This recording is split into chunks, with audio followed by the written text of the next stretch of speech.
আসসালামু আলাইকুম, সবাই কেমন আছেন? এই যাচ্ছিরা ঘর মুছে, বারান্দা মুছে ফেলতেছে। দুপুরে রান্না বান্নাও শেষ, ঘর দর একটু অগোছালো আছে, আবার পরিষ্কারও আছে ঘর।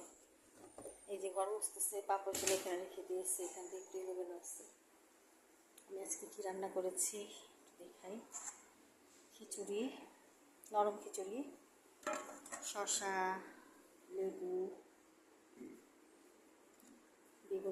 বেগুনের চাট ভাজি, একটু পোলাও, সাদা পোলাও, গরু মাংস রান্না, তারপরে লাউ ঘন্ট রাতের জন্য।